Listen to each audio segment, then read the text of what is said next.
Esteatose hepática, ou popularmente conhecida como fígado gorduroso, que é uma condição que vem se tornando cada vez mais comum e preocupante em todo o mundo. Especialistas alertam para o crescimento alarmante e ressaltam a importância da conscientização e prevenção. Por isso, nós trouxemos a gastro Jocely Santos para falar sobre as causas e os tratamentos. Primeiro, a gente agradece a doutora Jocely pela participação no programa.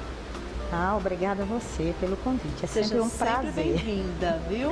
Obrigada. Doutora Jocely, inclusive, é minha gastro, minha e do meu marido, e ela realmente é, assim, uma médica que eu tenho um carinho muito especial. Já temos anos juntas, né, doutora Jocely? É verdade, né? É bom demais esse carinho, né?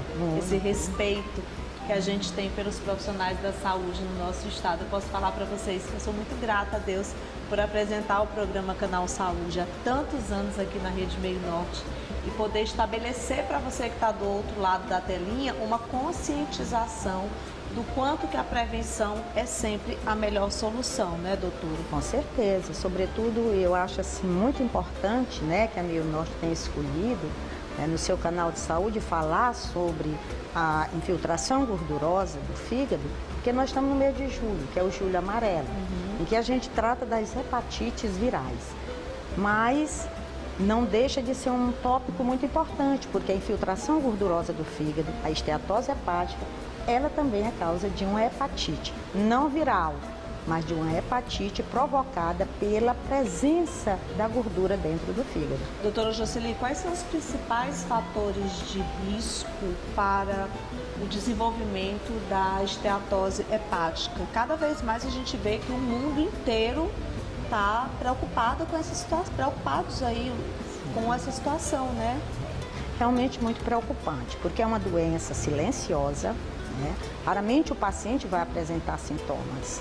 É uma doença que é multissistêmica, ela atinge vários sistemas do nosso organismo e ela se caracteriza exatamente por essa deposição excessiva de gordura nas células hepáticas, que são chamadas de hepatócitos. Então nós temos vários fatores de risco para essa enfermidade e a obesidade, o sobrepeso, sobretudo quando essa obesidade é visceral, é aquele paciente que não é gordo, mas ele tem um sobrepeso, mas a sua gordura se localiza na região abdominal. O paciente que possui diabetes mellitus tipo 2 é também um fator de risco muito importante. Aquele paciente que apresenta dislipidemia, que é o colesterol ou triglicerídeos elevados, e o paciente que tem hipertensão arterial. Como é que a doença ela é diagnosticada? Olha, como o paciente é uma doença que não tem sintomas, na maioria das vezes o paciente chega até o nosso consultório já com um exame. Então ele chega com a ultrassonografia que ele foi fazer, às vezes não estava sentindo nada, um simples check-up que ele foi fazer e então foi diagnosticado com o fígado gorduroso. Então ele já chega no nosso consultório com uma ultrassonografia mostrando a esteatose hepática. Doutor, eu estou com o fígado gorduroso. Então é um paciente que na maioria das vezes, como eu disse, é um paciente assintomático, é um paciente que vai apresentar às vezes um leve desconforto, não é dor, mas um leve desconforto abaixo da costela direita, que anatomicamente nós chamamos de hipocôndrio direito, e é um paciente que raramente vai apresentar alguma alteração importante no exame físico, ou às vezes a ultrassom também mostra um discreto aumento desse fígado, que é a hepatomegalia. Então, clinicamente, né, o paciente, eu diria, é difícil, ele já chega com aquele exame. Mas é muito importante que o médico, nesse momento, veja se o paciente preenche os critérios para essa doença, que mudou de nome. Né? É importante que alguns colegas, gastroenterologistas ou mesmo o clínico geral, aquele que está no SUS, lá na UBS, é importante os colegas, né, também ficarem sintonizados com essas nomenclaturas que mudam. A doença hepática gordurosa não alcoólica, que recebeu este nome em 1980, mudou a sua nomenclatura. A partir de 2020, ela passou então a se chamar, depois de um grande consenso de especialistas que envolveu vários países do mundo inteiro, então ela mudou. Se chama agora de doença hepática gordurosa associada à disfunção metabólica.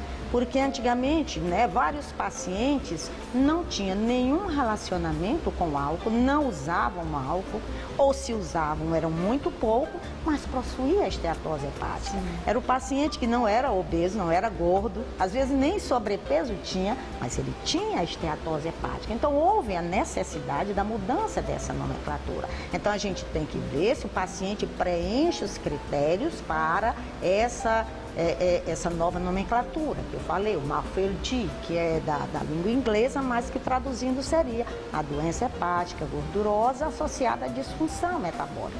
Então, o paciente que vai ter esteatose hepática associada a uma dessas três coisas. Ou ele tem sobrepeso, ou é obeso, ou ele tem a diabetes mellitus tipo 2, ou ele vai apresentar algum distúrbio metabólico. E aí nós temos que ver quais são esses distúrbios metabólicos que podem estar associados a essa esteatose hepática. Então, 2 ou mais desses critérios que eu vou colocar aqui fazem com que este paciente seja classificado como portador dessa doença hepática gordurosa associada, ou ligada à disfunção metabólica. É um paciente que tem, por exemplo, um triglicerídeo elevado, acima de 100, maior ou igual a 150. É um paciente que tem uma circunferência abdominal, você mesmo em casa pode pedir uma fita métrica, maior ou igual a 90 centímetros para o homem, maior ou igual a 80 centímetros de circunferência abdominal para as mulheres. É o paciente que é pré-diabético, ele vai ter uma glicose maior ou igual a 100, ou então uma hemoglobina glicada entre 5,7 e 6,4. Então, gente, são vários desses critérios que vão se associar à esteatose hepática. No caso desses daí, eu coloquei desses distúrbios metabólicos, 2 ou mais, para que ele seja classificado como paciente portador dessa esteatose hepática. Afeta apenas adultos ou pode acontecer com crianças, doutora? É uma doença que tem aumentado a prevalência no mundo inteiro. Nós temos hoje uma prevalência mundial em torno de 25% a 30%.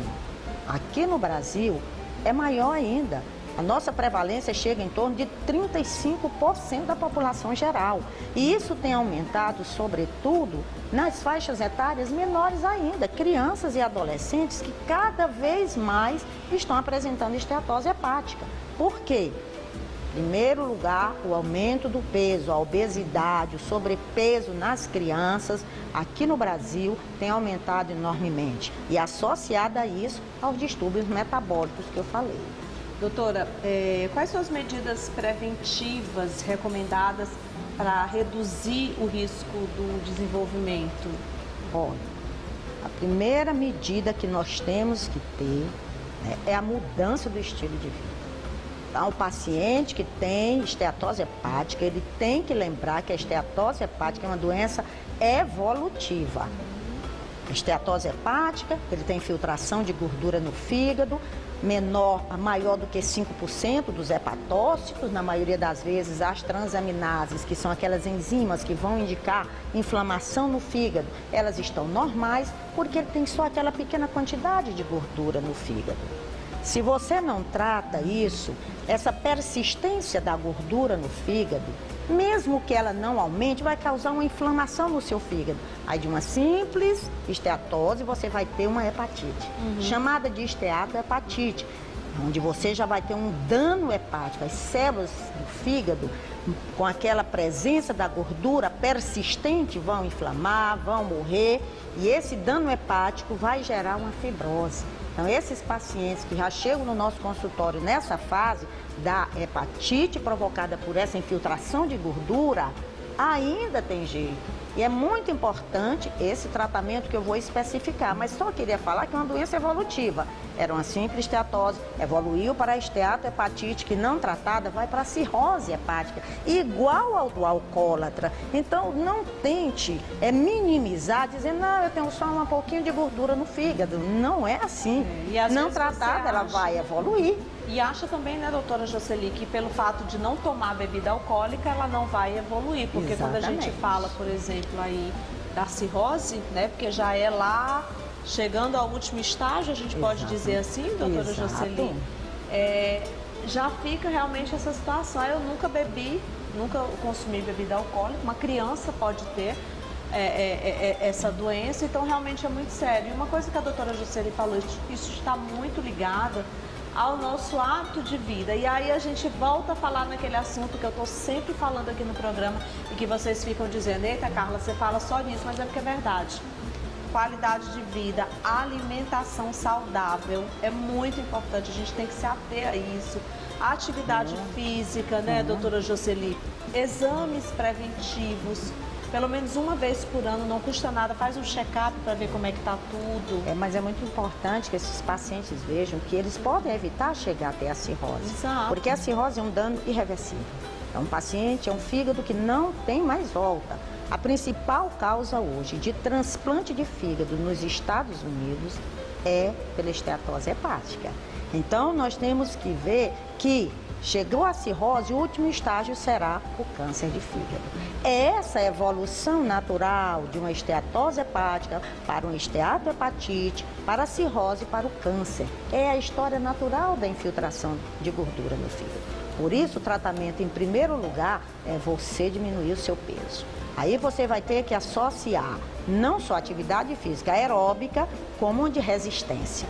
No mínimo 50 minutos por dia, 5 dias por semana. Você vai ter que associar isso a uma dieta hipocalórica, em torno de 500 a 1.000 quilocalorias por dia, porque é uma dieta hipocalórica para que você perca peso realmente em torno de 7 a 10% do seu peso corporal e associada a isso uma dieta. A dieta é muito importante, existem várias dietas, os consensos hoje colocam que a dieta mediterrânea é uma das melhores que tem, baseada em quê? O paciente vai utilizar cereais, vegetais, frutas frescas, laticínios, azeite, né? Nozes, aqui nós temos as nossas castanhas de caju, castanha do Pará, e associado a isso, diminuir também o consumo moderado, mesmo de carne branca e peixe, e carnes vermelhas esporadicamente. Então, é esse o objetivo, mudança do estilo de vida através da atividade física para perder peso. Com isso, você vai conseguir barrar e não chegar no nível da esteatose hepática. Além disso, nós temos que tratar também as doenças que estão associadas, os distúrbios metabólicos. Então, é aquele paciente que é diabético, tem que procurar o seu médico para ver se o seu diabético está realmente controlado. Sua pressão arterial está controlada? Veja, nós temos vários aqui no início do tratamento, normalmente com os bloqueadores, nos receptores da angiotensina 2, a losartana, que é muito conhecida no nosso meio, um medicamento maravilhoso. Você tem que tratar o seu pré-diabetes. Muitos pacientes, né, eles também minimizam. Não, doutor, ainda não virou, eu só sou pré-diabético. Mas você tem que tratar o seu pré-diabético. Nós temos drogas muito importantes, muito acessíveis, né, pelo programa do governo que você tem acesso. E se você já foi diagnosticado com a esteatohepatite, nós também temos drogas que hoje realmente fazem com que haja uma reversão da inflamação e também dos graus de fibrose para evitar que esse paciente chegue a uma cirrose e até um câncer de fígado. É isso, gente. Olha, vamos cuidar da nossa saúde, porque prevenir é sempre a melhor solução. Muito obrigada pela entrevista, doutora Jocely. Obrigada. Volte sempre, tá bom? Muito obrigada.